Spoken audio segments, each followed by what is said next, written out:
कहते हैं कि बदलते दौर के बदलते किस्से कहानियों में इतिहास सदैव उन्हें ही याद रखता है जिनके साक्ष्य और जिनके नामो निशान सजीव बचे हों। तो दोस्तों, स्वागत है आप सबका एक बार फिर मेरे YouTube चैनल पर। तो दोस्तों, आज हम आए हैं ग्वालियर से 70 किलोमीटर की दूरी पर दतिया, जहां स्थित है वीर सिंह देव का महल, जिसे कि सतकंड महल और दतिया पैलेस के नाम से भी जाना जाता है। तो चलिए आज हम देखते हैं वीर सिंह महल और जानते हैं आखिर क्यों है ये दतिया का famous tourism spot. Veer Singh महल का निर्माण सन 1620 में 35 लाख की लागत से राजा वीर सिंह ने कराया था। महल के मुख्य दरवाजे पर दोनों तरफ से हाथियों की आकृति एवं अन्य कलाकृतियों के द्वारा बड़ी ही खूबसूरती के साथ सजाया गया है। यह महल करीब 7 मंजिल इमारत का बना हुआ है, जिसमें 2 मंजिल भूमिगत और 5 मंजिल ऊपर की ओर हैं, जिसमें से ऊपर की कुछ मंजिलों में ज्यादातर अंधेरा रहता है। महल के ज्यादातर हिस्सों को भारतीय पुरातत्व विभाग ने पर्यटकों के लिए बंद करके रखा है।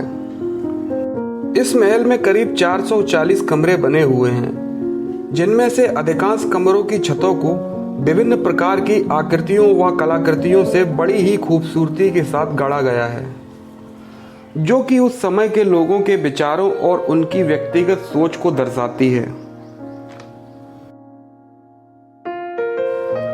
कहते हैं कि एक जमाने में दतिया बुंदेल राजाओं के शासन क्षेत्र का हिस्सा हुआ करता था और ये महल बुंदेला शासकों द्वारा बनाई गई सबसे बेहतरीन इमारतों में से एक है।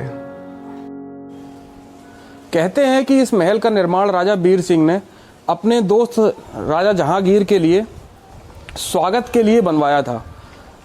और इस महल के बारे में ये भी कहा जाता है कि इस महल के निर्माण में किसी भी प्रकार का लकड़ी या लोहे का इस्तेमाल नहीं हुआ है। वीर सिंह महल हिंदू व इस्लामिक स्थापत्य कला का एक बेहतरीन उदाहरण है।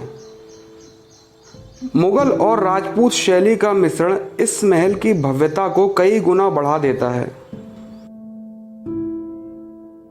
वीर सिंह महल में कई बड़े बड़े खुले हुए आंगन बने हुए हैं।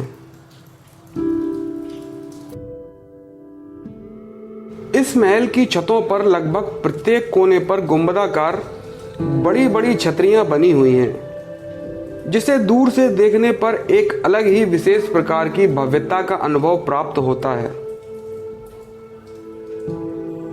महल के दक्षिण दिशा में एक खूबसूरत झील है, जिसे करण सागर झील या लाला के ताल के नाम से जाना जाता है।